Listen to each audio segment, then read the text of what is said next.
It might have been a courtesy call, but former American President Bill Clinton and Malaysia's Prime Minister Abdullah Badawi weren't short of weighty issues to discuss, given the result of the recent US election and the dire state of the world's economy.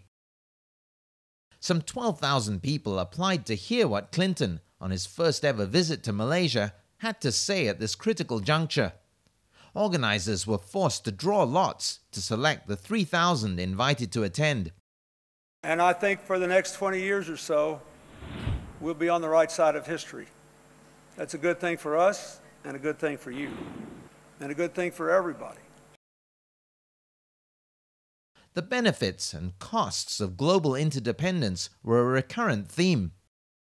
No matter how powerful or rich America might be at a tiny moment in a long history of humanity, we have already reached the point when there's virtually no problem we can solve alone. And we need to be making a world with more partners and fewer adversaries. That's something Malaysians definitely hoped for in the Obama era. The moderate Muslim country was seen as an important ally in the US's war against terror. But people here strongly opposed the war in Iraq and strongly favor a more balanced US policy on the Arab-Israeli conflict. They made that clear during the recent visit of another senior Democrat, Stuart Eisenstadt, a former member of Clinton's administration. Israel all the time protected by the American veto at the United Nations.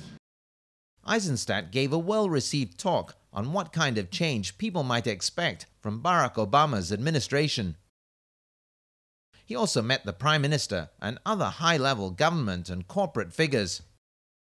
They were very encouraged by what they heard, and they look forward indeed to improving our relations, our interaction, engagement with the United States, not only as a country of Malaysia, but as a representative of Asia, East Asia, and as an active and very significant player in the Muslim world.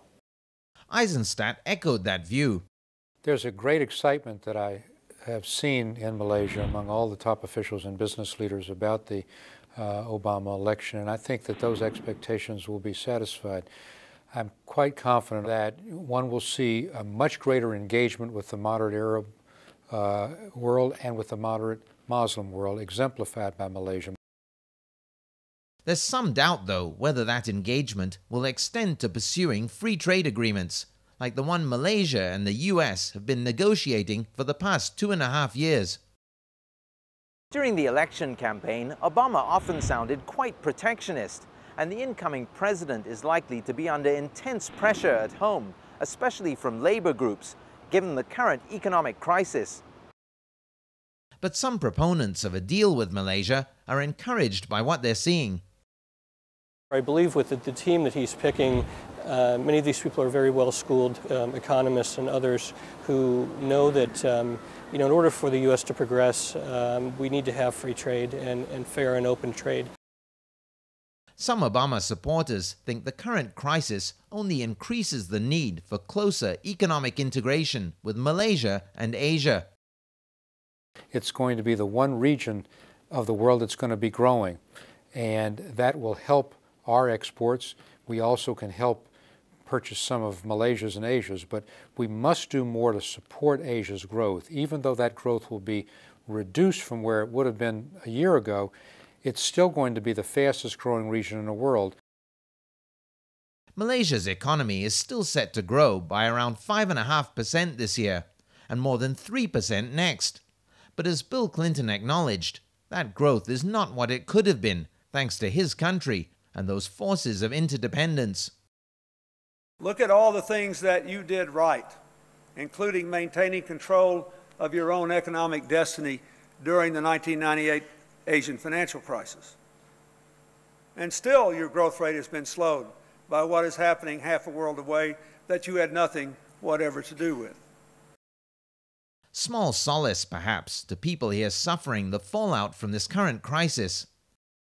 But the enthusiastic response to Clinton and Eisenstadt suggests a big reservoir of goodwill in this part of the world toward the Democrats, and hope invested in their newest star.